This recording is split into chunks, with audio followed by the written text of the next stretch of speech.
त्यानंतर 2.3 मध्ये बघूया एन्व्हायरमेंटल पॉल्युशन. एन्व्हायरमेंटल पॉल्युशन मध्ये हा तिसरा घटक, नेचर कॉन्झर्वेशन मधला तिसरा घटक. एन्व्हायरमेंटल पॉल्युशन मध्ये तुम्हाला वॉटर पॉल्युशन करायचंय, सॉइल पॉल्युशन करायचंय, एअर पॉल्युशन करायचंय, त्यानंतर नॉईज पॉल्युशन करायचंय. यांचे वेगवेगळे घटक काय काय आहेत, रिस्पॉन्सिबल घटक काय काय, त्यासाठी कुठली बायोलॉजिकल ट्रिटी वगैरे केलेली आहे गव्हर्नमेंट ऑफ इंडियाने आणि इंटरनॅशनल लेवलला आपण काय काय त्याच्यासाठी वेगवेगळ्या योजना आखलेल्या आहेत का, हे देखील तुम्हाला करायचं आहे घटकांमध्ये. हा लक्षात खूप मोठा टॉपिक आहे, डिटेलमध्ये तुम्हाला प्रिपेअर करावं लागणार आहे. त्यानंतर बायो इंडिकेटर्स. बायो इंडिकेटर्स म्हणजे काय, काहीतरी दर्शवण्यासाठी बायोलॉजिकल फॅक्टर्सचा ज्यावेळेस वापर केला जातो त्याला म्हणतात बायो इंडिकेटर्स. त्याचा अगोदर डेफिनेशन समजून घेऊयात आणि त्यानंतर टाईप म्हणजे प्लांट इंडिकेटर्स. आता बघा फॉर एक्झाम्पल त्यांनी विचारलेलं कुठली अशी वनस्पती आहे की ती तिथे प्रेझेंट असल्यावर त्या जमिनीमध्ये गोल्डचे ट्रेसेस म्हणजे फाईन पार्टिकल्स असल्याचं ते दर्शवते, तर ते होतं तुमचं प्लांट इंडिकेटरमध्ये किंवा मिनरल इंडिकेटरमध्ये देखील ते येतं. काही वनस्पती अशा असतात की त्या जमिनीमध्ये सोन्याचे अतिशय मायन्यूट पार्टिकल जर असतील तर त्या वनस्पती तिथे येतात आणि त्याच्यावरून तो शोध घेतला जातो, त्याला म्हणतात बायो इंडिकेटर्स. त्यानंतर animal indicators, microbial indicators, chemical indicators, micro invertebrates, climate indicators, soil indicators, fire and pollution indicators. हे तुम्हाला सगळे आपल्याला इंडिकेटर्स बघायचे आहेत. हा लक्षात कुठल्या कुठल्या वनस्पती आहेत, कुठले प्राणी आहेत आणि ते काय दर्शवतात, म्हणजे इंडिकेशन काय इंडिकेशन करतात ते आपल्याला बघायचं आहे. त्यानंतर bio indicators versus bio monitors. डेफिनेशनचा डिफरन्स काय हे देखील आपल्याला बघायचं. तिसरा पॉईंट दिलेला आहे 2.3 मधला एंडेंजर्ड स्पेसिस. आता हे जे खालचं क्लासिफिकेशन हे कशाचं आहे, IUCNचं क्लासिफिकेशन. आपल्याला एंडेंजर्ड स्पेसिस म्हणजे काय, ज्या स्पेसिस आता धोक्यात आहेत, त्यांचं संख्या खूप कमी झालेली आहे, त्या कशामध्ये येतात तुमच्या एंडेंजर्ड स्पेसिसमध्ये. हे क्लासिफिकेशन जे दिलेलं आहे ते IUCN ने सगळ्यात अगोदर नॉट इव्हॅल्युएटेड म्हणजे त्या स्पेसिसचं प्राबल्य खूप जास्त आहे, त्यांना बिलकुल कशाचाच धोका नाही. फॉर एक्झाम्पल मुंगी, त्याला आपण त्याचं कॉन्झर्वेशनसाठी मेजरमेंट घेतो का, नाही. त्यानंतर डेटा इन्सफिशियंट, काही अजून माहिती नाही. लिस्ट कन्सर्न, या इथपर्यंत ज्या वनस्पती किंवा वनस्पती असतील, प्राणी, फ्लोरा किंवा फौना जर खूप जास्त प्रमाणात निसर्गात उपलब्ध असतील, त्यांना कुठल्याही प्रकारचा धोका नसेल तर इथपर्यंत त्यांना आपण कॅटेगराईज करतो. यांच्यावर जास्त फोकस करायची गरज नाही. इथून तुमची जी सुरुवात होते व्हल्नरेबल म्हणजे त्यांना काय आता धोका तयार व्हायला लागलेला आहे. आणि त्यानंतर आपलं जे एंडेंजर्ड स्पेसिस ही कॅटेगरी इथे दिलेली आहे, एंडेंजर्ड स्पेसिस. इथे आपल्याला स्टडी करायचं.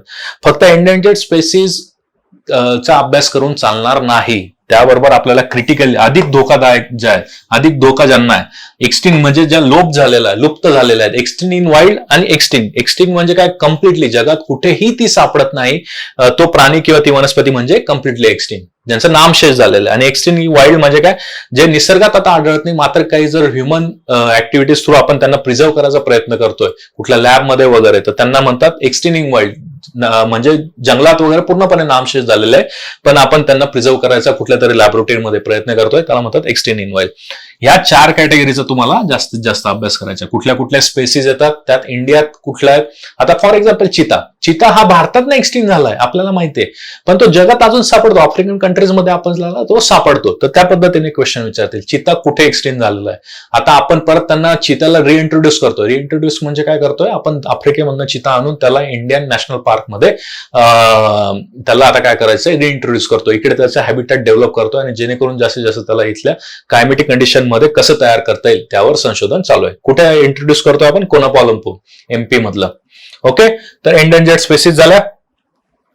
पुढे बघूया environmental problem related to quarrying and mining. खनन काम, खाणींच्या याच्यामुळे काय काय ऍक्टिव्हिटीजमुळे एन्व्हायरमेंटल पॉल्युशन होत आहे. अगोदर व्हॉट इज कॉरिंग अँड मायनिंग हे समजून घ्यायचंय. त्यानंतर टाइप्स ऑफ कॉरिंग अँड मायनिंग. त्यानंतर एन्व्हायरमेंटल हॅझर्ड्स कॉज बाय देम. बघा एन्व्हायरमेंटल हॅझर्ड्स काय काय होतात. फॉर एक्झाम्पल तुम्ही जर चंद्रपूरला गेला असेल ताडोबा अंधारी नॅशनल पार्कमध्ये, ताडोबा अंधारीच्या बाहेर ज्यावेळेस निघतात तुम्ही 20-30 किलोमीटर, तिथे काय मोठ्या प्रमाणात माइन्स आहेत, मोठ्या खाणी आहेत, तिथे खनन काम चालतं. त्याच्यामुळे चंद्रपूरला काय होतंय, पार्टिकल खूप हवेत असतात, ते जे धूळ वगैरेचे पार्टिकल जे खाणीतनं जे हे निघतात, पॉल्युटंट्स निघतात, त्याचा तो धोका तिथे तयार झालाय. Ways and means to avoid the problem. हे प्रॉब्लेम आपण मायनिंगचे प्रॉब्लेम कसे अवॉइड करू शकतो. आणि इंडियन मायनिंग सेक्टर कुठल्या कुठल्या मेजर माइन्स आहेत आणि कुठलं ते मिनरल ते माइन डेव्हलप करते. आलं लक्षात, मेजर कंपनी कुठल्या आणि कुठल्या मायनिंगवर ते फोकस करतात. त्याचबरोबर आपल्याला टाइप्स ऑफ मायनिंग देखील बघायचं. Open pit mining, close pit mining, rat hole mining. कुठे सापडते rat hole mining, north east मध्ये, स्पेशली आसाम आणि नागालँडमध्ये. रॅट होल मायनिंग म्हणजे काय, अतिशय बारीक होल असतं, त्या बारीक होल मधून छोट्याशा टोपल्या घेऊन लहान मुलं किंवा ज्या लेडीज असतात त्या आतमध्ये जातात आणि तिथनं मिनरल गोळा करून बाहेर घेऊन येतात. अतिशय धोकादायक पद्धत आहे. तर त्या टाइप्स ऑफ मायनिंग आपल्याला काय करायचंय बघायचं. त्यानंतर ग्रीन हाऊस इफेक्ट सगळ्यात महत्वाचं आपल्याला समजून घ्यायचं. ग्रीन हाऊस म्हणजे काय. मग त्याचबरोबर IPCC international panel for climate change यांनी काय दिलेलं आहे, ग्रीन हाऊसची डेफिनेशन दिली ती बघायची. त्यानंतर हिस्ट्री कशा कशा पद्धतीने ग्रीन हाऊस गॅसेस डेव्हलप होत गेले, हिस्टोरिकल टाइमलाईन आपण जी म्हणतो ती आपल्याला बघायची. ग्रीन हाऊस गॅसेस कुठले आहेत, मेजर ग्रीन हाऊस गॅसेस कुठले आहेत, 6 ग्रीन हाऊस गॅसेस आहेत, त्यापैकी कोणाला प्रिन्सिपल ग्रीन हाऊस गॅसेस म्हणतात हे देखील आपल्याला बघायचं आहे. त्यानंतर causes of green house effect म्हणजे ग्रीन हाऊस इफेक्ट तयार झाल्यामुळे काय काय त्याचे एन्व्हायरमेंटवर प्रॉब्लेम होत आहेत किंवा क्लायमेट चेंज कसं होतं, causes and effects of green house effect. त्यानंतर ग्रीन हाऊस गॅसेस प्रोटोकॉल कुठले कुठले प्रोटोकॉल आहे बघा, लक्षात घ्या खूप प्रोटोकॉल आहेत, जसं क्योटो प्रोटोकॉल, रोटरडॅम प्रोटोकॉल, हे सगळे प्रोटोकॉल तुम्हाला काय करायचे व्यवस्थित समजून घ्यायचे आहेत, लक्षात ठेवायचे. कधी आला तो प्रोटोकॉल, कशाशी संबंधित आहे, हे सगळं तुम्हाला जाणून घ्यायचंय. आलं लक्षात. त्यानंतर ग्लोबल वॉर्मिंग पोटेन्शियल आणि life time of green house gases म्हणजे ग्लोबल वॉर्मिंग पोटेन्शियल म्हणजे काय की तो ग्रीन हाऊस गॅस एन्व्हायरमेंटला हॅझार्ड करण्यासाठी किती पर्सेंटेज मध्ये रिस्पॉन्सिबल, पोटेन्शियल किती आहे त्याचं, आणि त्याचं लाईफ टाइम किती, म्हणजे तो गॅस तयार झाल्यानंतर ग्रीन हाऊस गॅस तयार झाल्यानंतर तो एन्व्हायरमेंटमध्ये किती वर्ष राहतो किंवा किती दिवस राहतो त्याला म्हणतात life time of green house gases. त्यानंतर carbon trading and climate change. Climate change म्हणजे काय, वातावरणातील जे बदल होत आहेत, काही ठिकाणी खूपच जास्त उष्णता वाढते, काही ठिकाणी एक्स्ट्रीम कोल्ड वाढतंय, तर त्याचे क्लायमेटिक चेंजमुळे. आणि कार्बन ट्रेडिंग काय, कार्बन ट्रेडिंगचा कशाशी संबंध आहे, क्योटो प्रोटोकॉल. त्याच्यामुळे आपल्याला इथं जर पूर्ण आपण क्योटो प्रोटोकॉल जर स्टडी केला तर आपला हा पूर्ण टॉपिक कव्हर होतोय. क्योटो प्रोटोकॉल बऱ्याच जणांना वाटतं फक्त कधी आला, कधी लागू झाला, कुठे झाला, कुठल्या कंडिशनसाठी, तसं नाहीये. क्योटो प्रोटोकॉल जवळपास 20 ते 30 पानांमध्ये कव्हर होतो. तो पूर्ण डेटा आपल्याला केला तर हा पूर्ण टॉपिक आपला कव्हर होतोय. म्हणजेच काय, कार्बन ट्रेडिंग काय, रिलेटेड प्रोटोकॉल्स कुठले, म्हणजे आता बघितलं Kyoto protocol, what is climate change, what causes global warming, impacts of climate change. मग इम्पॅक्ट्स ऑफ क्लायमेट चेंज आपण काय करायचं, ज्यावेळेस स्टडी करू त्यावेळेस काय करायचं, याला फक्त सेग्रिगेट करायचं. Impacts of climate change on environment, त्यानंतर impacts of climate change on agriculture, impacts of climate change on human, impacts of climate change on ocean. या पद्धतीने जर सेग्रिगेट केलं तर व्यवस्थित आपल्याला तो टॉपिक लक्षात राहतो.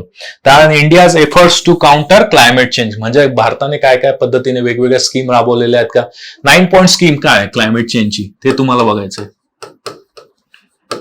9 point scheme of climate change, त्यात सगळे घटक तुम्हाला सापडेल. त्यानंतर effort taken at international level to combat the climate change आणि terminologies related to climate change. ज्या पद्धतीने मी सांगितलं की जर तुम्ही क्योटो प्रोटोकॉल डिटेलमध्ये केला तर सगळ्या गोष्टी कव्हर होतात एक्सेप्ट इंडियाज एफर्ट्स. ते तुम्ही 9 पॉईंट जर कव्हर केले, वेगवेगळ्या स्कीम त्यात तुम्हाला सापडतील, त्यात तुमचं आरामात तो टॉपिक कव्हर होता. त्यानंतर important wild animals of India. अगोदर आपल्याला मॅमल्स दिलेले आहेत आणि त्यानंतर आपल्याला टॉपिक एवढाच मेन्शन केला. हा 2.4 सुरू झाला, लक्षात घ्या. 2.4 मॅमल्स अँड बर्ड्स. मॅमल्स मध्ये आता एक क्वेश्चन कसे होते म्हणजे बघा, फॉर एक्झाम्पल आपण टायगर करतोय किंवा लायन करतोय किंवा क्रोकोडाईल करतोय किंवा हरणांचे जे वेगवेगळे प्रकार, 6 हरणांचे प्रकार सापडतात भारतात, 12 शिंगा, 14 शिंगा वगैरे, तर ते एकाच फॅमिली मधले आहेत. तर ते स्टडी करताना कशा पद्धतीने करायचंय की अगोदर विचारतात गेस्टेशन पिरियड काय, त्यानंतर त्यांचं लाईफ स्पॅन किती वर्ष ते जगतात, मग त्यांचं हॅबिटॅट काय, त्यांना थ्रेट काय, आणि सगळ्यात महत्वाचं त्यांचा फिजिकल अपीअरन्स वरनं विचारतात. म्हणजे चौसिंगा फॉर एक्झाम्पल, चौसिंगा म्हणजे काय, त्याला नावातनच आपल्याला कळतंय की चौ म्हणजे 4, सिंगा म्हणजे काय, त्याला शिंग असतील, 4 शिंग असतील त्याला चौसिंगा म्हणतात. मग त्याला इंग्लिशमध्ये नाव काय, इंग्लिश मधलं नाव केल्यानंतर त्याला सायंटिफिक टर्मिनॉलॉजी काय ते देखील आपल्याला बघायचं आहे. आलं लक्षात. तर याच पद्धतीने सगळ्या मॅमलचा स्टडी करायचा आहे. गेस्टेशन पिरियड, लाईफ स्पॅन, त्यांचा फिजिकल अपीअरन्स, कुठे सापडतात, त्यांच्याशी रिलेटेड स्कीम काय काय. फॉर एक्झाम्पल प्रोजेक्ट टायगर कधी आला, प्रोजेक्ट लायन कधी आला, प्रोजेक्ट एलिफंट कधी आला, एलिफंटशी रिलेटेड वेगवेगळ्या स्कीम काय काय. बी स्कीम कोणाशी रिलेटेड आहे, एलिफंटशी रिलेटेड आहे. आलं लक्षात. त्यानंतर माईक स्कीम कोणाशी रिलेटेड आहे, एलिफंटशी रिलेटेड आहे. या स्कीम कशाच्या अंडर येतील, ज्यावेळेस तुम्ही हे वाईल्ड अॅनिमल स्टडी करा त्यावेळेस तुम्हाला हे सगळ्या स्कीम करायच्याच आहे. आलं लक्षात. प्रोजेक्ट टायगर खूप मोठा आहे. प्रोजेक्ट टायगर कधी आला, कोणाची संकल्पना होती, कैलास सांकला कोण आहे, इंदिरा गांधींची त्यात भूमिका काय होती, प्रोजेक्ट टायगर डेव्हलप करण्यासाठी काय कारणीभूत होता, मग प्रोजेक्ट टायगरने कुठल्या कायद्याला जन्म दिला. आलं लक्षात. तर हे सगळ्या घटक. प्रोजेक्ट टायगर कधी आला, 73ला. मग त्या कायदा कुठला होता, वाईल्ड लाईफ प्रोटेक्शन ऍक्ट 1972. याच्यामुळे प्रोजेक्ट टायगरला महत्व दिलं. इंदिरा गांधींचं त्यात रोल काय होता, Indira Gandhi was the one of the most famous environmentalist. त्यांना नेचर बद्दल आणि एन्व्हायरमेंटल बद्दल बऱ्यापैकी अवेअरनेस होता, त्याच्यामुळे त्यांनी त्या कायद्याला पूर्ण समर्थन दिलेलं. आणि प्रोजेक्ट टायगर ज्यावेळेस कैलास सांकला यांनी त्याचं स्वरूप तयार केलं त्यावेळेस इंदिरा गांधी त्याला लगेच मंजुरी दिली होती. सगळ्यात अगोदर प्रोजेक्ट टायगर आला आणि त्यानंतर लायन, पांडा, क्रोकोडाईल, एलिफंट वगैरे हे सगळे प्रोजेक्ट वगैरे आले. आलं लक्षात? हे सगळे प्रोजेक्ट तुम्हाला करायचे आहेत.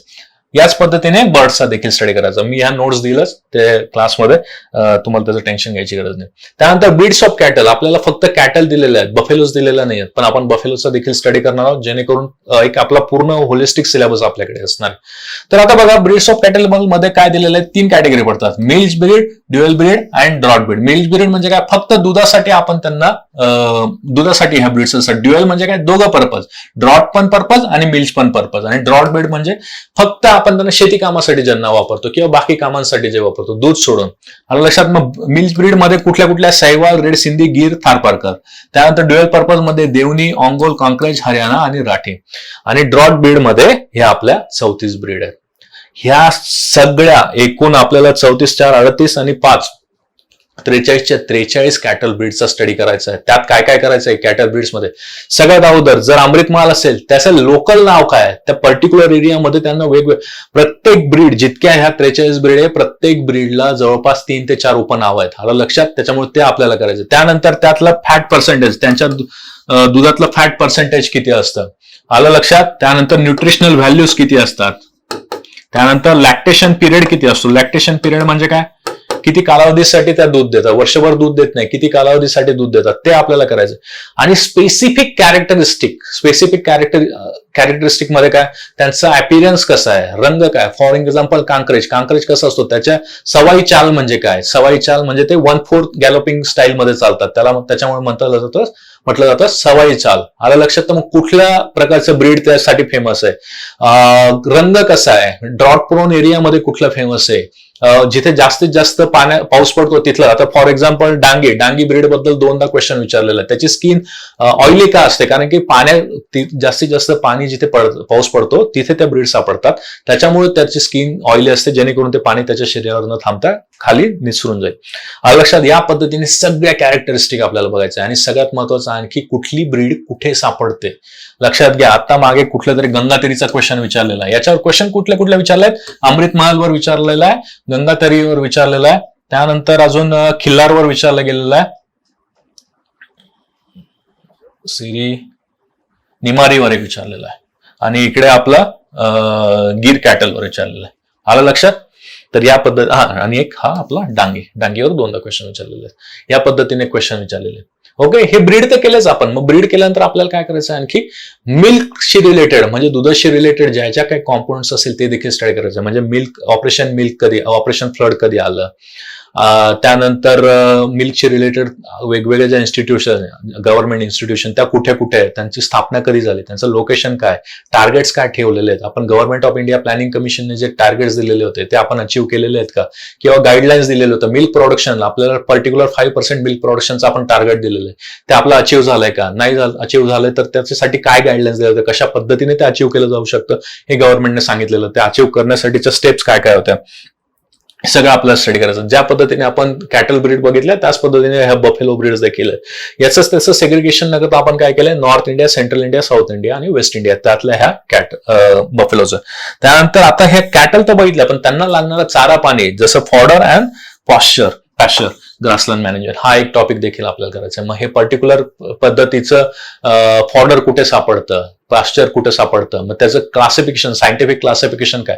4 सायंटिस्ट आहेत, त्यांनी वेगवेगळं क्लासिफिकेशन दिले, 4ही सायंटिस्टचं आपल्याला करायचं आहे. त्यानंतर त्याचं सायंटिफिक टर्मिनॉलॉजीज काय त्या ग्रासेसशी रिलेटेड, आलं लक्षात. आणि कुठल्या झोनमध्ये कुठला ग्रास फेमस आहे आणि त्याच्यापासून काही आजार होतात का ते देखील आपल्याला बघायचं आहे.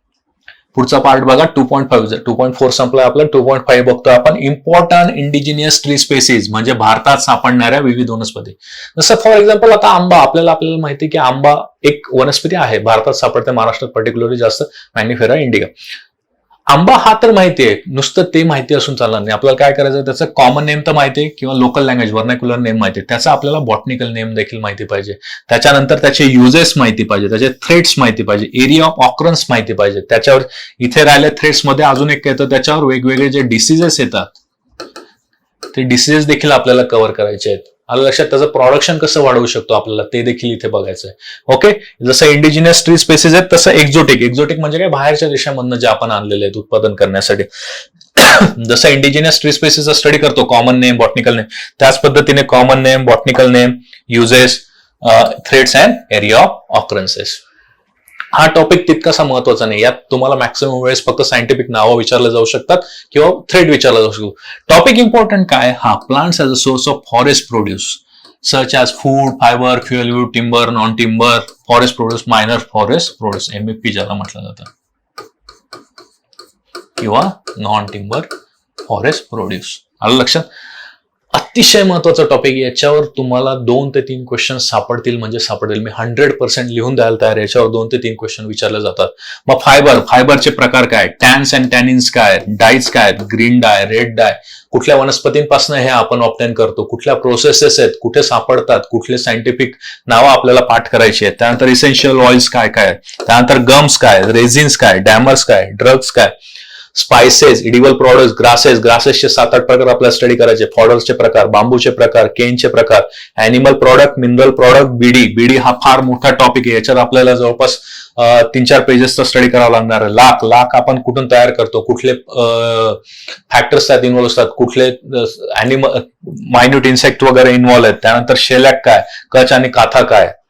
ओके, आणि collection period of non timber forest products in India, कुठल्या महिन्यांमध्ये हे कलेक्ट केले जातात, आणि end uses of various non timber forest product जे आपण मागे बघितलेले आहेत त्यांचे व्हेरियस युजेस काय काय, कशासाठी वापरले जातात, ऑर्गॅनिक पर्पजसाठी, एन्व्हायरमेंटल पर्पजसाठी वापरले जातात, हेल्थ बेनिफिट्स म्हणून वापरले जातात, डेकोरेशन म्हणून वापरले जातात, किंवा मेडिकल साठी कुठल्या गोष्टींसाठी वापरले जातात, ते देखील आपल्याला बघावं लागणार आहे. हा एक महत्वाचा पार्ट आहे मेडिसिनल प्लांट्स. आता खरं बघितलं गेलं तर इंडियामध्ये जेवढं मेडिसिनल प्लांट्सवर संशोधन केलं जातं जगात कुठेही केलं जात नाही. अतिशय वास्ट रेफरन्स आपल्याला यासाठी स्टडी करावं लागणार आहे. टेन्शन घ्यायची गरज नाही. जवळपास एक 900 पेजेसचं बुक आहे. त्याच्यात मी तुम्हाला शॉर्टमध्ये या सगळ्या नोट्स काढून देण्याचा प्रयत्न करेन. जितके महत्वाचे मेडिसिनल प्लांट्स आहेत आणि ते कुठल्या आजारावर ते चालतात आणि कुठले chemical, for example L dopa chemical, त्यांनी विचारलेलं एल डोपा केमिकल कुठल्या मेडिसिनल प्लांटमध्ये सापडतं. आलं लक्षात? क्विनाईन काय, कुठल्या प्लांट पासून आपण ऑब्टेन करतो, मलेरिया ड्रग. आलं लक्षात? तर मेडिसिनल प्लांट्स मध्ये क्वेश्चन काय विचारले जाऊ शकतात, कॉमन नेम. जसं आपल्याला तुळशी माहिती आहे, तुळशी हे एक मेडिसिनल प्लांटच आहे, पण मग तुळशीचं सायंटिफिक नेम काय, बॉटनिकल नेम, त्याचे युजेस, थ्रेट आणि एरिया ऑफ ऑकरन्स. जसं आपण मागे बघितलं एक्झोटिक आणि इंडिजिनियस प्लांट, त्याच पद्धतीने याचा देखील स्टडी करायचा. त्याच पद्धतीने एनर्जी प्लांटेशनचा देखील स्टडी करायचा. एनर्जी प्लांटेशन म्हणजे काय, ज्या वनस्पती आपण जट्रोफा फॉर एक्झाम्पल, वनस्पती आपण एनर्जी ऑब्टेन करण्यासाठी वापरतो. बायोडिझेल फॉर एक्झाम्पल, बायोडिझेल वगैरे सारखे वेगवेगळे बायो प्रॉडक्ट जे आहेत, बायो एनर्जी प्रॉडक्ट्स, ते ऑब्टेन करण्यासाठी ज्या वनस्पती वापरतो त्या वनस्पतींना म्हणतात एनर्जी प्लांटेशन. मग त्यात कुठल्या वनस्पती आहेत, काय त्यांचं नाव आहे, threads, area of occurrence, same मागच्या पद्धतीने स्टडी करायचं. फक्त हा तुम्हाला डिटेलमध्ये, सायंटिफिक नावं खूप आहेत, लक्षात घ्या. मी ज्यावेळेस लेक्चर घेईल त्यावेळेस तुम्हाला रेग्युलर नावं तर देईल, त्यावर सायंटिफिक नावं तुम्हाला कम्प्लिटली लिहावेच लागतील, कारण की वाचून होणार नाही. ज्यावेळेस तुमच्या हाताखालनं एकदा तरी ते नाव जाईल ना, त्यावेळेस तुम्हाला त्या एक्झाम मध्ये आठवेल. अदरवाईज जवळपास 1001 नाव असेल, तुम्ही कितीक नावं लक्षात ठेवाल ना, पण जर हाताखालनं गेलं तर ते लक्षात राहण्याचे चान्सेस जास्त असतात. त्यामुळे ते लिहून देईल मी तुम्हाला. त्यानंतर हा एक महत्वाचा टॉपिक आहे मँग्रोव्ज. आता सगळ्यात बेसिक क्वेश्चन काय, मँग्रोव्ज आपल्याला माहिती आहे मँग्रोव्ज म्हणजे काय. How the distribution of mangroves. इंडियाच्या कोस्टल एरियाजमध्ये मँग्रोव्ज, कांदळवन ज्याला आपण म्हणतो, ते सापडतात आपल्याला माहिती आहे. कुठल्या, आता फॉर एक्झाम्पल इंडियाचा मॅप जर बघितला, कोस्टल एरिया सगळीकडे मँग्रोव्ज सापडतात.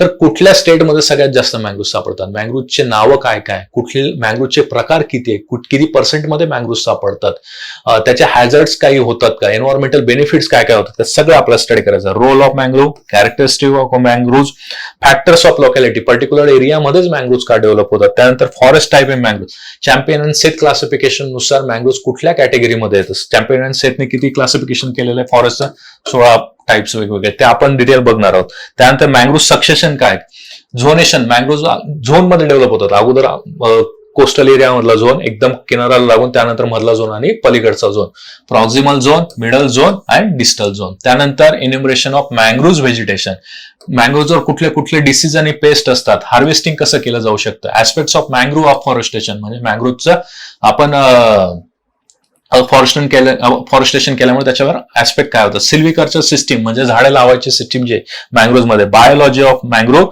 Biogeo chemistry of mangrove, taxonomy of mangrove आणि list of mangrove species in Maharashtra. अतिशय महत्वाचं, महाराष्ट्र गव्हर्नमेंटने मँग्रोव्हवर खूप मोठ्या प्रमाणावर रिसर्च वगैरे करताय, कारण की आपल्याला आपल्या कोस्टल एरियामध्ये मँग्रोव्ह खूप मोठ्या प्रमाणात सापडतं.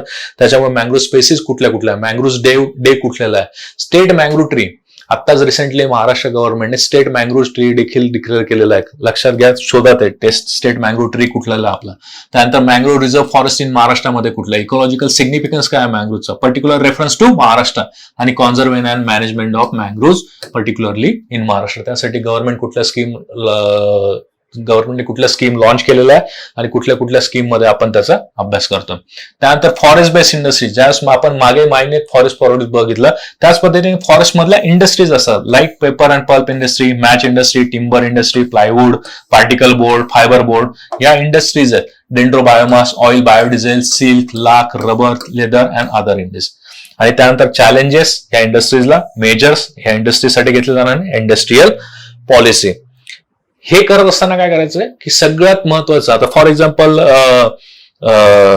मॅच इंडस्ट्री आहे, मॅच इंडस्ट्री बद्दल क्वेश्चन विचारलं की मॅक्सिमम मॅच इंडस्ट्री कुठल्या स्टेटमध्ये आहे, किती पर्सेंट, तामिळनाडूमध्ये का, मग तिथे फॅक्टर्स काय काय रिस्पॉन्सिबल आहे, गव्हर्नमेंटची कुठली स्कीम त्या पर्टिक्युलर इंडस्ट्रीजसाठी दिलेली आहे का, तिथेच का प्रोडक्शन होतं. आता प्लायवूड सेंटर कुठे आहे, बँगलोरला आहे, प्लायवूड डेव्हलपमेंट सेंटर का तिथेच डेव्हलप झालेलं आहे. हे सगळे घटक तुम्हाला कशात करायचे, ह्या इंडस्ट्रीजच्या अंडर करायचे.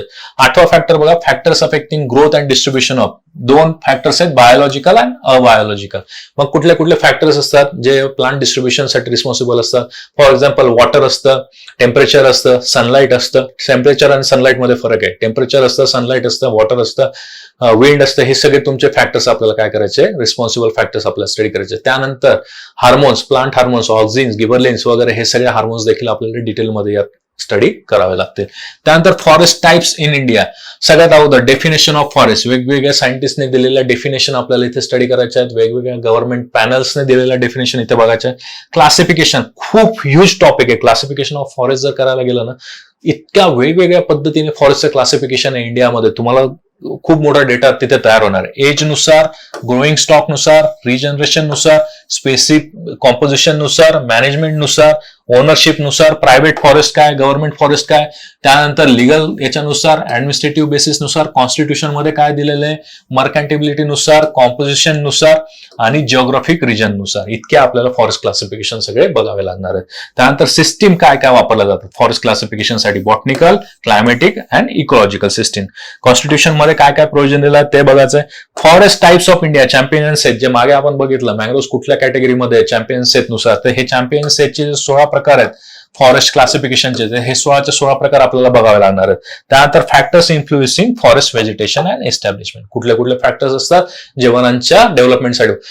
भारतातले वने सगळे आपण तर करतोच आहे, त्याबद्दल आपल्याला महाराष्ट्रामध्ये कुठल्या कुठल्या पद्धतीची वने सापडतात, कुठल्या राज्यात त्याचं पर्सेंटेज जास्त आहे, कुठल्या राज्यात ते कमी आहे, हे सगळं डिटेल आपल्याला बघावं लागणार आहे. लक्षात, कुठल्या वनस्पती कुठे सापडतात, त्यांची सायंटिफिक नावं काय, त्यांना थ्रेट काय आहेत, क्लायमॅटिक फॅक्टर, इडियाबॅटिक फॅक्टर आणि टोपोग्राफिकल आणि बायोटिक फॅक्टर्स. त्यानंतर फॉरेस्ट सर्वे ऑफ इंडिया कोण करतं, किती वर्षांनी केला जातो, कुठल्या प्रकारच्या वनांचं पर्सेंटेज वाढलेलं आहे, कुठल्या प्रकारच्या वनांचं पर्सेंटेज कमी झालेलं आहे, कुठल्या स्टेट्समध्ये सगळ्यात जास्त वन आहेत, पर्सेंटेज वाईज आणि एरिया वाईज.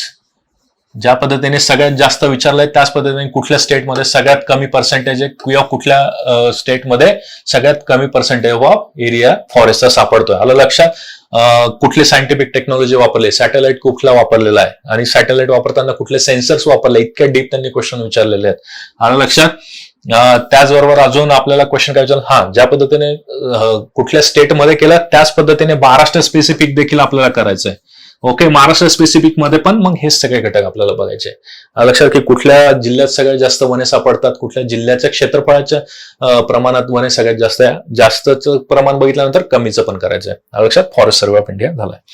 पुढे बघा 2.6 नॅशनल पार्क्स काय, सँच्युरीज काय, वर्ल्ड हेरिटेज साईट काय. नॅशनल पार्क्स अगोदर सुरुवात कुठून झाली, पहिलं नॅशनल पार्क कुठलं होतं, आयुसीएनच्या कॅटेगरीमध्ये कुठल्या कॅटेगरीमध्ये नॅशनल पार्क सँच्युरीज येतात, वर्ल्ड हेरिटेज साईट कोण डिक्लेअर करतं, भारतात किती वर्ल्ड हेरिटेज साईट आहेत, त्यानंतर महाराष्ट्रात किती वर्ल्ड हेरिटेज साईट आहे, पहिली वर्ल्ड हेरिटेज साईट कुठे आली होती, कुठल्या स्टेटमध्ये कुठली वर्ल्ड हेरिटेज साईट आहे, मग नॅचरल हेरिटेज साईट कुठली आणि कल्चरल हेरिटेज साईट कुठले आहेत, किंवा दोघं. आता नवीन कॅटेगरी 2 वर्षापूर्वी त्यांनी अनाऊन्स केली, मिक्स वर्ल्ड हेरिटेज साईट.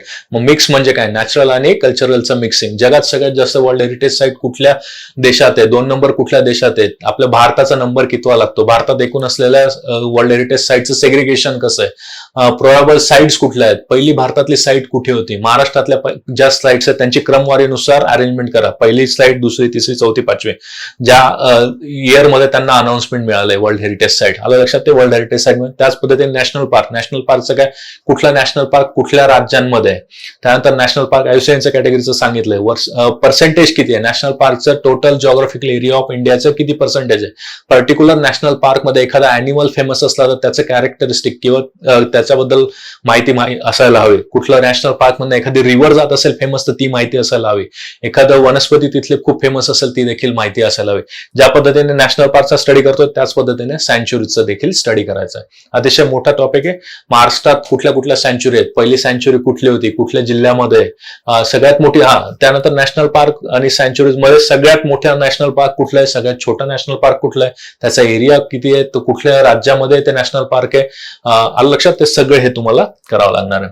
त्यानंतर social forestry, joint forest management and agro forestry. मी ते तुम्हाला जे बुक सांगितलेलं लाल ऑथर लाल जे आहेत तर ते बुक इथे तुम्हाला महत्वाचं आहे. पहिला आपण बघतोय सोशल फॉरेस्ट्री, सगळ्यात महत्वाचं सामाजिक वनीकरण.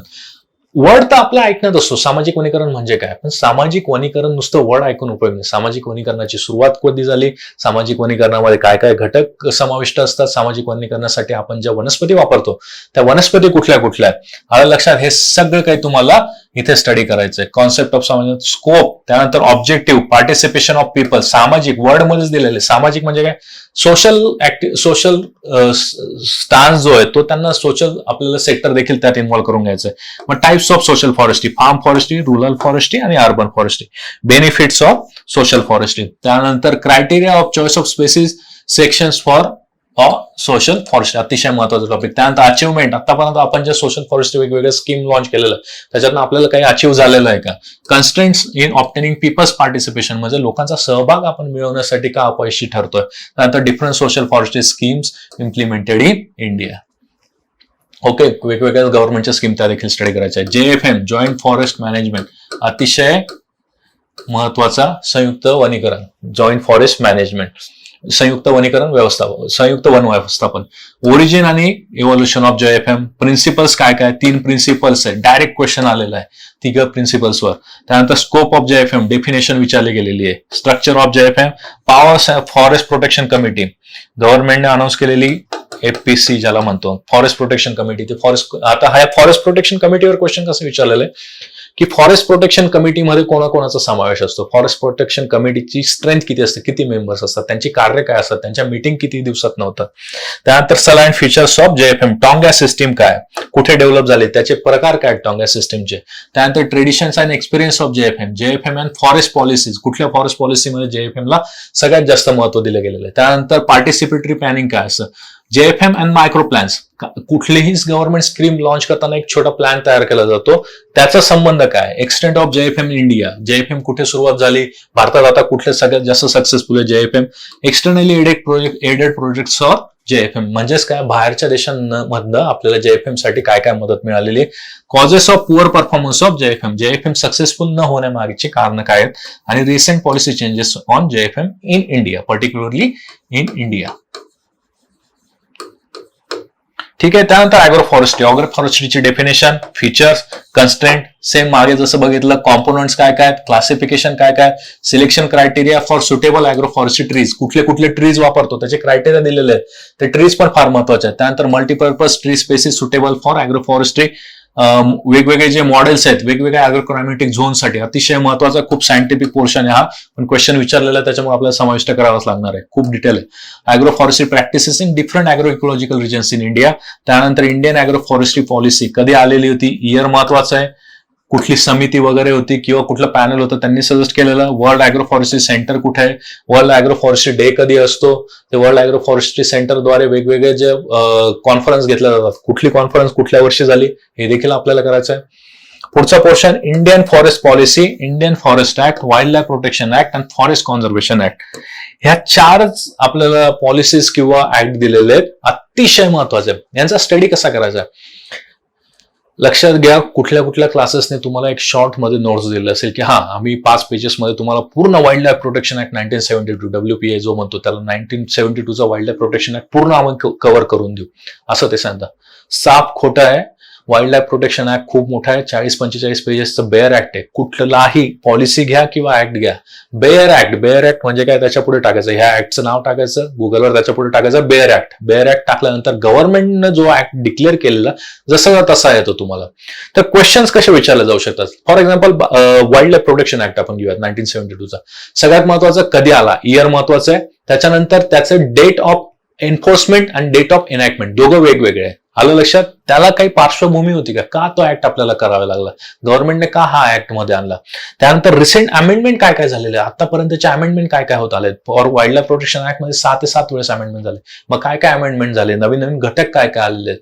वाईल्ड लाईफ प्रोटेक्शन ऍक्ट मध्ये ज्यावेळेस आपल्याला आणखी सेक्शन्स किती आहेत, किती सेक्शन्स आहेत, किती त्याचे सब सेक्शन्स आहेत, आर्टिकल्स किती आहेत, पर्टिक्युलर आर्टिकल मध्ये काय काय दिलेले, particular section. Simple first question काय विचारू शकतात की सेक्शन पेअर मॅचिंग साठी सेक्शन आणि त्या सेक्शनचं नाव विचारू शकतात. आलं लक्षात. त्याच्यानंतर ते पर्टिक्युलर सेक्शन मध्ये काय काय प्राण्यांचा समावेश आहे for wild life protection act, किती पनिशमेंट आहे, कोणाला अधिकार असतात, कुठली कमिटी त्यांनी स्थापन केलेली आहे किंवा कुठल्या पॉलिसीमध्ये किंवा ऍक्टमध्ये एखादं ऑर्गनायझेशन स्थापन केलेली आहे का, त्या ऑर्गनायझेशनची रचना काय, त्याचे हेड कोण असतात, पीएम कुठल्या ऑर्गनायझेशनचे हेड असतात, प्राईम मिनिस्टर, हे सगळं याच्यामधलंच आहे. आलं लक्षात. याच्यात मग अजून तुम्हाला वाईल्ड लाईफ प्रोटेक्शनचे 6 सेक्शन्स आहेत. 6 सेक्शनचं मग कुठल्या सेक्शनमध्ये कुठले प्राणी असतात, वर्मिन काय असतात. वर्मिन हा क्वेश्चन त्यांनी 2-3दा विचारलाय. वर्मिन आता त्यांनी क्वेश्चन विचारला वर्मिन काय काय आहेत ते विचारलेलं, पण एक्झॅक्टली वर्मिनचं मिनिंग काय हे देखील आपल्याला माहिती असायला हवं. आलं लक्षात. या पद्धतीने सगळे हे 4 प्रिपेअर करायचं. याचाही मी तुम्हाला ह्या लेक्चर्समध्ये मी व्यवस्थित डिटेल शिकवेलच आहे. आपण कमीत कमी 10 ते 15 दिवस फक्त हे ऍक्ट्सच घेणार आहेत. आलं लक्षात, कमीत कमी. तर त्याच्यामुळे हा डिटेल पोर्शन तुमचा नंतर होईलच.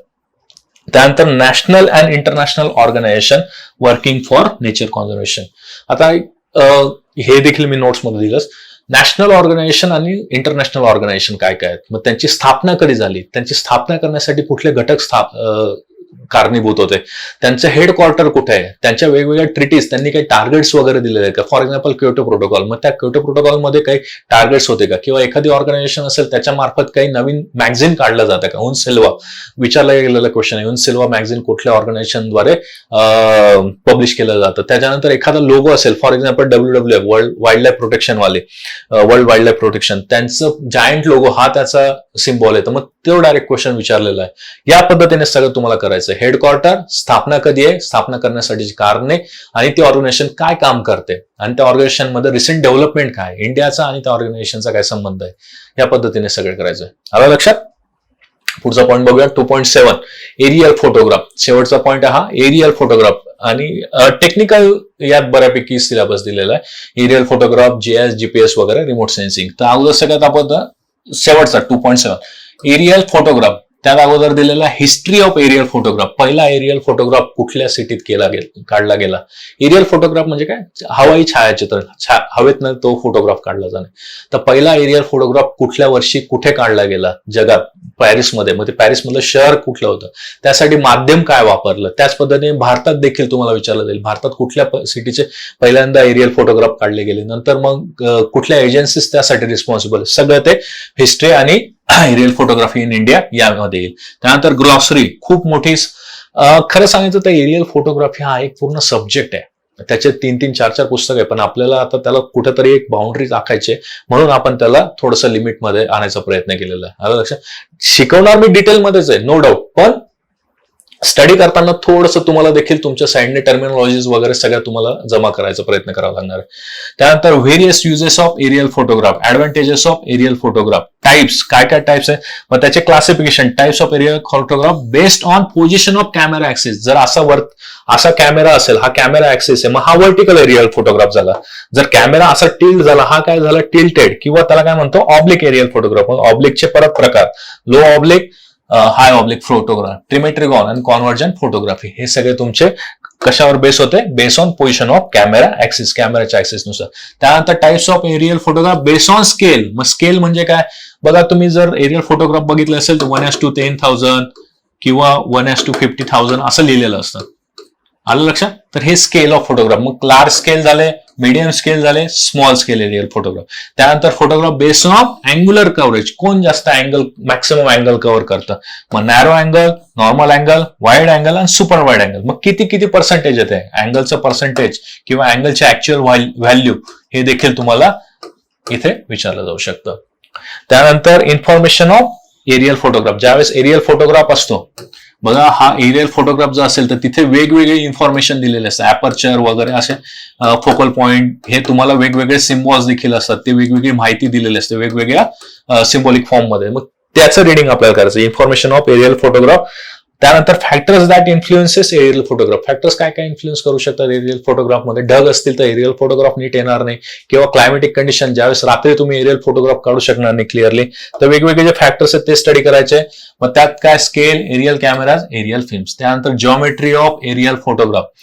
जो एरियल फोटोग्राफ आपण स्टडी करतोय त्याची भूमिती आपल्याला स्टडी करायची. पॅरलर प्रोजेक्शन म्हणजे काय, ऑर्थोगोनल प्रोजेक्शन म्हणजे काय, सेंट्रल प्रोजेक्शन म्हणजे काय, बेसिक्स ऑफ एरियल कॅमेरा. आता आपण एरियल फोटोग्राफ तर घेतोय, पण त्या एरियल कॅमेरा, जो वरती कॅमेरा असतो, हेलिकॉप्टरवर म्हणा, बलूनवर म्हणा, किंवा वेगवेगळ्या पद्धतीने जो आपण युएव्ही थ्रू जो आपण हे घेतोय एरियल फोटोग्राफ, त्याचे बेसिक्स आपल्याला जाणून घ्यायचे. फोकल प्लेन, फोकल लेंथ म्हणजे काय, टाइप्स ऑफ एरियल कॅमेरा, कुठले कुठले, single lens, multi lens, panoramic and digital. त्याचबरोबर नंतर एरियल फोटोग्राफ फिल्ट्रेशन, वेगवेगळे फिल्टर मेथड वापरतो आपण. का वापरायचे, वेगवेगळ्या घटकांना वेगवेगळ्या कलरने दर्शवण्यासाठी. त्यासाठी additive colour, subtractive colour, haze colour, yellow filter, band pass filter आणि पोलरायझेशन फिल्टर, इतकं टॉपिक करायचे. त्यानंतर geometric properties of aerial photograph, stereoscopic coverage काय काय असतं, लेन्स स्टिरिओटिपिक आणि मिरर स्टिरिओस्कोप.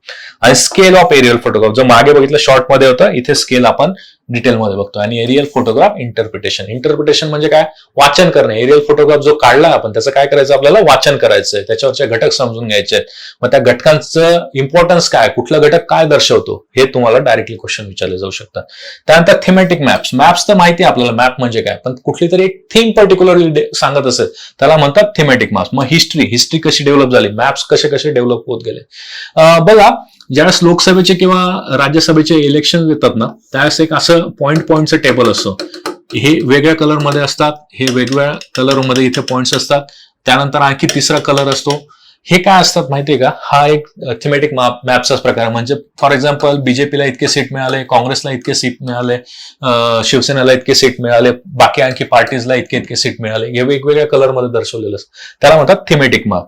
मग मॅपिंग कन्सिडरेशन म्हणजे काय काय गोष्टी आपल्याला लक्षात घ्यायच्या ते मॅपिंग कन्सिडरेशन मध्ये. टाइप्स काय काय, क्लोरोपिल, प्रोपोर्शनल सिम्बॉल, अरिथमॅटिक किंवा आयसोलाइन, डायसिमेट्रिक, इतके तुम्हाला मॅप करायचे आहे. आणि डॉट डिस्ट्रीब्युशन मॅप, आपण जो आता बघितला डॉट डिस्ट्रीब्युशन, हा 5वा प्रकार, तो डॉट डिस्ट्रीब्युशन मॅप. मग युजेस काय काय, एरियल फोटोग्राफीचे युजेस काय काय ते देखील आपल्याला बघायचं आहे. पुढचा टॉपिक येतोय तुमचा सॅटेलाइट इमेजनरी आणि principle and applications of GIS. अतिशय महत्वाचा, why geographical information system GIS is important. बघा, आपल्याला जोच काही सिलेबस दिलेला आहे ना, हा सगळा फॉरेस्टशी रिलेटेड आहे. म्हणजे फॉरेस्ट मॅपिंग करण्यासाठी आपल्याला एक सॅटेलाइट इमेज काढावे लागतील, किंवा त्यांचं थेमॅटिक मॅप्स तयार करावे लागतील, किंवा एरियल फोटोग्राफ घ्यावे लागतील. बाकी ठिकाणी देखील यांचा यूज आहे, पण पर्टिक्युलरली फॉरेस्टमध्ये काय काय यूज होतं ना, त्या अँगलने आपल्याला स्टडी करायचं आहे. Okay, what are geographic information system, components काय काय, डेटा ऑर्गनायझेशन मेथड्स काय काय असतात, डेटा कॅप्चर अँड स्टोरेज काय काय असतं, ग्राफिकल प्रेझेंटेशन कसं करतं, डेटा टाईप कुठला असतो, ऍप्लिकेशन्स काय काय GISचे आणि बेनिफिट्स काय काय. त्यानंतर फंक्शन्स काय काय, ट्रेंड्स काय नवीन, त्यानंतर इन्फॉर्मेशन सिस्टीम्स काय, GIS टूल्स काय काय, जी इंडियामध्ये कशी सिस्टीम डेव्हलप झाली आणि व्हाय जीआयएस इज डिफिकल्ट, इतके फॅक्टर्स आपल्याला स्टडी करावे लागणार आहेत. आलं लक्षात?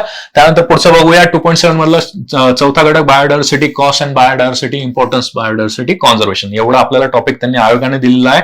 आपल्याला त्यात घटक काय काय, मी परत एकदा सांगतो, मी टीचिंग करत नाहीये, मी शिकवत नाहीये, मी तुम्हाला फक्त ते घटक काय काय आयोगाने काय दिलेलं आहे, आपल्याला त्याच्या अंडर काय काय प्रिपेअर करावं लागणार इतकंच मी सांगतोय. टीचिंग करत नाहीये मी. ओके, टीचिंग आपण नंतर सुरू करणार. मग यात पहिला घटक कन्व्हेन्शन काय काय, सीबीडी वर, convention of biological diversity, CBD short form लक्षात ठेवा. त्यानंतर बायोडायव्हर्सिटी म्हणजे काय, टाइप्स काय काय, व्हॅल्यू ऑफ डायव्हर्सिटीचे व्हॅल्यू काय काय असते, थ्रेट्स काय काय बायोलॉजिकल डायव्हर्सिटी, लॉस काय काय होतो. त्यानंतर हॉटस्पॉट म्हणजे काय, हॉटस्पॉट कुठे कुठे डेव्हलप झाले, इंडियामध्ये किती हॉटस्पॉट आहेत, वर्ल्डमध्ये किती हॉटस्पॉट आहे. पॉप्युलेशन डायव्हर्सिटी म्हणजे काय, मेजरमेंट कसं करायचं बायोडायव्हर्सिटीचं, कॉन्झर्वेशन स्ट्रॅटेजी काय असायला हवी, इन सिटू आणि एक्स सिटू, इंटरनल आणि एक्सटर्नल. फॉर एक्झाम्पल कॉन्झर्वेशन काय असतं, युपीएससीला 4 ते 5 वेळेस हा क्वेश्चन विचारलेला. इन सिटूचे एक्झाम्पल सांगा, एक्स सिटूचे एक्झाम्पल सांगा, किंवा इन सिटू कॉन्झर्वेशन म्हणजे काय आणि एक्स सिटू कॉन्झर्वेशन म्हणजे काय. त्यानंतर इंडियन सिनेरिओ बायोडायव्हर्सिटी कॉन्झर्वेशन काय काय, मेडिसिनल पार्ट कॉन्झर्वेशन म्हणजे काय काय. आलं लक्षात? त्यानंतर पुढचा टॉपिक आहे तुमचा 2.7 मधला 5वा point, plant breeding, history and development of plant breeding. कधी पहिल्यांदा प्लांट ब्रीडिंग सुरू झालं, प्लांट ब्रीडिंग का करायचं, लँडमार्क्स काय काय प्लांट ब्रीडिंग मध्ये, मोड्स ऑफ रिप्रोडक्शन काय काय, मोड्स ऑफ पॉलिनेशन काय काय, मेथड्स ऑफ प्लांट ब्रीडिंग जवळपास 12-13 मेथड आहेत. ह्या सगळ्या मी तुम्हाला शिकवेल. प्लांट ब्रीडिंगच्या सगळ्या मेथड्स आपल्याला शिकायच्या. त्यानंतर सिलेक्शन कसं करायचं, मास सिलेक्शन म्हणजे काय, जॉन्सन्स प्युअर लाईन थेरी काय काय असते, जेनेटिक बेसिस काय रिक्वायरमेंट असते, बायोमेट्रिक्स काय असतं, हायब्रिडायझेशन काय असतं, हँडलिंग ऑफ सेग्रिगेशन जनरेशन काय असतं, सेल्फ इनकॉम्पॅबिलिटी इन प्लांट ब्रीडिंग काय असतं, मेल स्टेरिलिटी काय करतो प्लांट ब्रीडिंग मध्ये, हार्डी वेनबर्ग्स लॉ काय प्लांट ब्रीडिंगशी संबंधित. त्यानंतर हेट्रोसिस म्हणजे काय, इन ब्रीडिंग डिफ्रेशन म्हणजे काय, एक्सप्लॉयटेशन काय असतं हेट्रोसिस मध्ये, सिंथेटिक आणि कॉम्पोजाइट्स काय असतं, population improvement, recurrent selection, mutation, polyploidy आणि वाईल्डली हायब्रेशन. आता खूप अवघड वाटत असेल तुम्हाला, टेन्शन घेऊ नका, नंतर टीचिंगच्या वेळेस इझी होईल. त्यानंतर tissue culture, what is tissue culture, बुरशी आणि स्कूप मीडियम काय वापरतो आपण टिश्यू कल्चरसाठी, माइलस्टोन काय प्लांट टिश्यू कल्चरचे, जसं आपण प्लांट ब्रीडिंगचे बघितले, टिश्यू कल्चरचे देखील बघायचे, ऍडव्हान्टेजेस आणि डिसएडव्हान्टेजेस काय, types of plant tissue culture, हे सगळे टाइप्स आपल्याला डिटेलमध्ये स्टडी करायचे. त्यानंतर चॉईस ऑफ एक्सप्लांट, कशापासून टिश्यू कल्चर सुरू होतं, टेक्निक्स कुठले कुठले आहेत, रिजनरेशन पाथवेज काय आहेत, ऍप्लिकेशन्स काय, हेरी रूट कल्चर याच्यावर पण क्वेश्चन विचारलेला आहे, recognition of tissue culture facility, हे देखील आपल्याला स्टडी करावं लागणार आहे.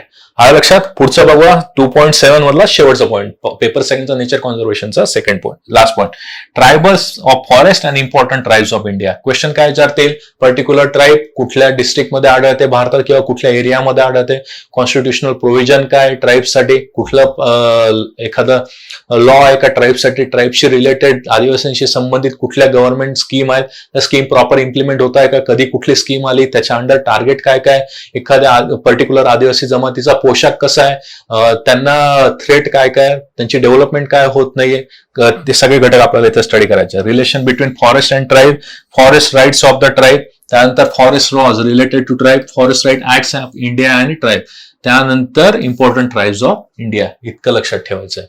आलं लक्षात? इतके सगळे घटक आपल्याला करावे लागणार आहे. मी फक्त परत एकदा सांगतो, यात आपण फक्त टॉपिक बघितले, तुम्हाला एक ओव्हरऑल आयडिया आणि गाईडलाईन यायला हवे की कुठले बुक्स वापरायचे आहेत, कशा पद्धतीने अभ्यास करायला पाहिजे, कुठल्या घटकांचं प्रिपरेशन केलं पाहिजे, हे सगळं तुम्हाला मी इथे दाखवायचा प्रयत्न केलेला आहे.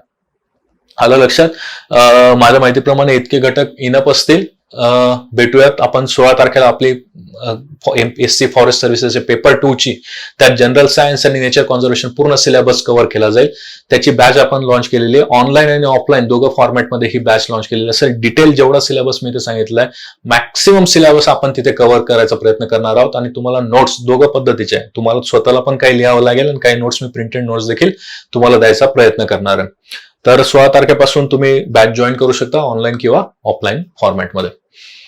आय होप की थोडीशी तरी गाईडलाईन तुम्हाला आलेली असेल यामधनं. All the very best. Thank you.